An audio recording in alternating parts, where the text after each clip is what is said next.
los 90, Enron era un ejemplo a seguir. Un verdadero triunfo del capitalismo americano, estimando una valorización de $60 billones y facturando anualmente 100 millones. ¿Qué pasó?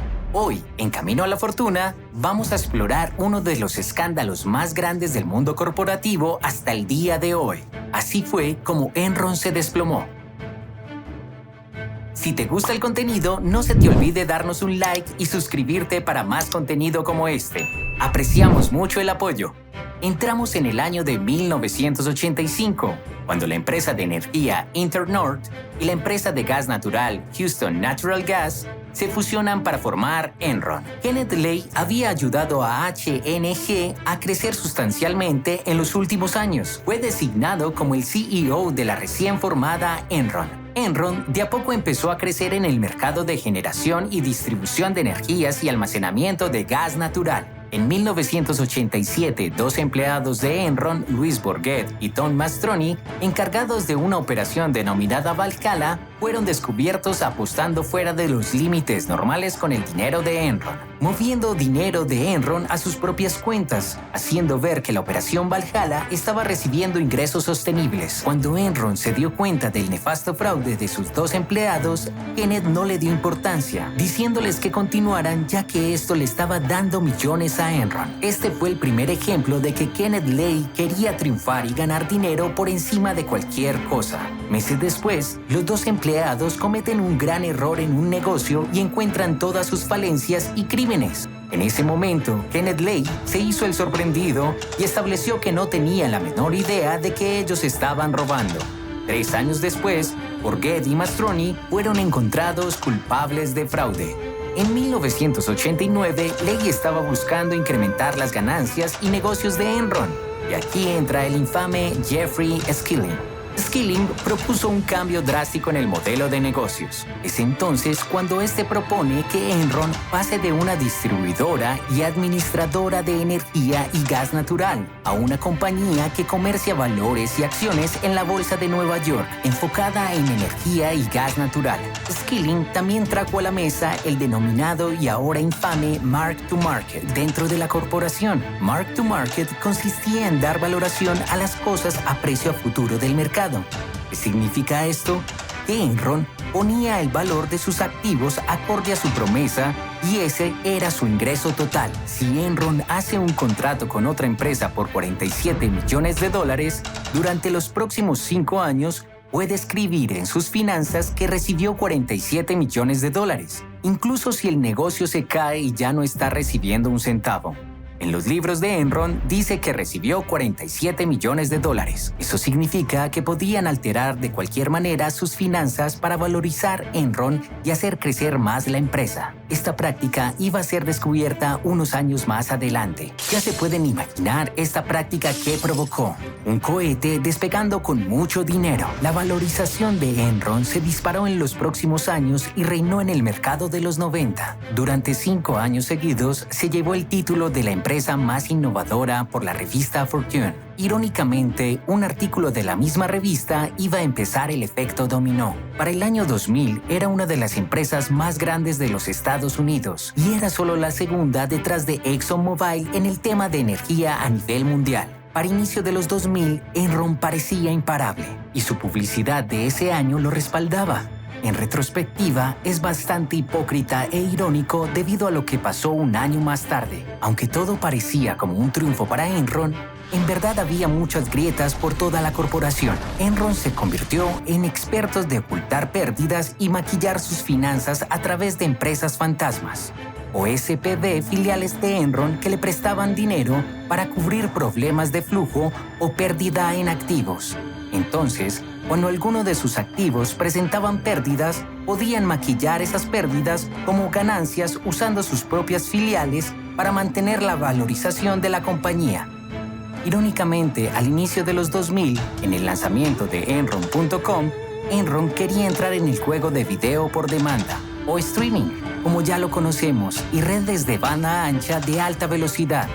Trató de hacer un negocio con Blockbuster para traer streaming. algo que eventualmente quebró a Blockbuster. Pero en esa época era cuestión tecnológica. La tecnología no había llegado a esos niveles y el negocio falló. Eso no detuvo a Enron en decir que había logrado concretar un negocio por $50 millones en sus finanzas. Pronto esta fachada iba a caer. Muchos se pueden preguntar si alguien no estaba encargado de revisar las finanzas de estas corporaciones y confirmar que todo estuviera bien. Están en lo correcto. Y aquí entra Arthur Andersen, en su momento una de las 5 grandes firmas auditoras más grandes del mundo. Cada una de estas 5 hacía la auditoría para las empresas más grandes. Resultaba que Enron y Arthur Andersen tenían un acuerdo. Involucraba un poco de dinero para que Arthur Andersen se hiciera el despistado y no viera la realidad en los libros de Enron. Antes de entrar a la caída de Enron en el 2001, cabe mencionar las prácticas malvadas y sospechosas en California. En el 2000, Enron se fusionó con la compañía Pacific Gas and Electric Company, dándole control completo a la red electrónica de California. Los corredores de bolsa de Enron empezaron a hacer prácticas dudosas y nefastas para subir el precio de las acciones de Enron y el precio de la energía en California. En esa época, apagones constantes arrasaron a California y muchos resultaron por prácticas de Enron para subir el precio de las acciones y valorizar la energía proporcionada por Enron. Esto incluía que los corredores llamaran a las fábricas y ordenaran que dejaran de funcionar por unas horas, para que la energía y acciones se valorizaran, causando que Enron subiera lentamente en la valorización del mercado. Enron abre el año 2001 con buenos márgenes, alcanzando un valor de $90 por acción. Enron proyectaba que el año 2001 iba a ser mejor que el anterior. ¡Qué equivocados estaban! A los inicios del 2001, Fortune Magazine envió a la reportera Bethany McLean para hacer un reporte de Enron y su camino al éxito. Por el contrario, encontraría las grietas en Enron. Bethany tenía una entrevista con Skilling y luego con Andrew Fastow, el CFO de Enron. A Bethany le permitían revisar por horas documentos que reportaban las finanzas. Se dice que al final de la entrevista, Fastow le comentó a Bethany que escribiera lo que quisiera, solo que dejara en alto la imagen de Enron. En febrero, Fortune publica el artículo ¿Enron está sobrevalorado? En el artículo toca el tema cómo los números de Enron no tienen sentido. El crecimiento exponencial es cero natural y hay algo que no anda bien en el fondo de la corporación. Unas semanas después, Lei renuncia como CEO dándole el puesto a Skilling, y luego, en agosto, iba a renunciar dándole el puesto de nuevo a Lei. Durante los 6 meses que Skilling fue CEO, las acciones de Enron bajaron de $80 a $40. Y durante esa época, la Comisión de Seguridad y Comercio de Estados Unidos iba a comenzar una investigación a fondo sobre las finanzas de Enron.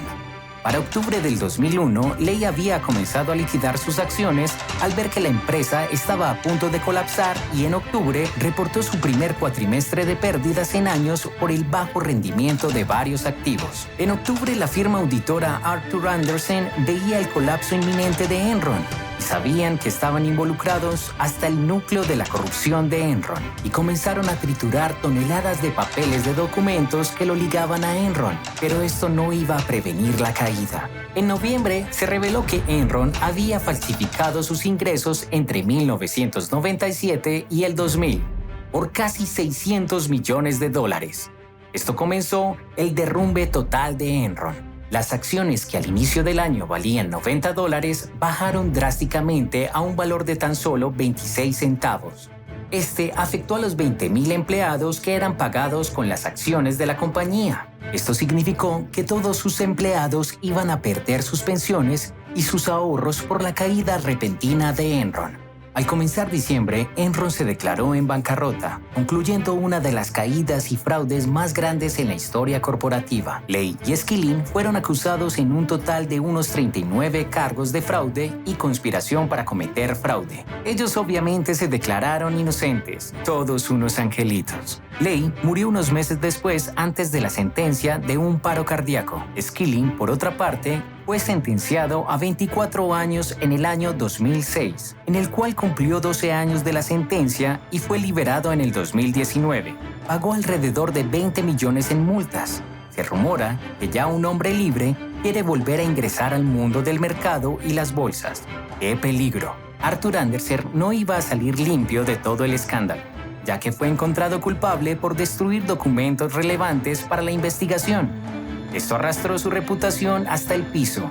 Arthur Andersen dejó de existir. Este escándalo repercutió por todo el país, cuando en el 2002 el Senado aprobó un acto para regular estas corporaciones y mostrar más transparencia con sus finanzas, gastos como ingresos. Los ejecutivos ya no podían fingir ignorancia si encontraban algo erróneo en los libros de las corporaciones.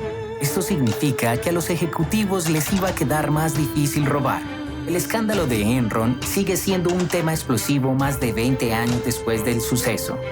En el 2005 se produjo un documental llamado Enron, The Smartest Guys in the Room. El impacto de Enron todavía se puede ver hasta el día de hoy en el mercado de Nueva York, y este fue el camino hacia la fortuna y caída meteórica de Enron.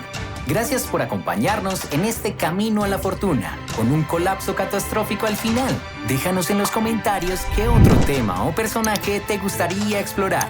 No se te olvide dejar un like y suscribirte si te gusta el contenido. ¡Nos veremos pronto!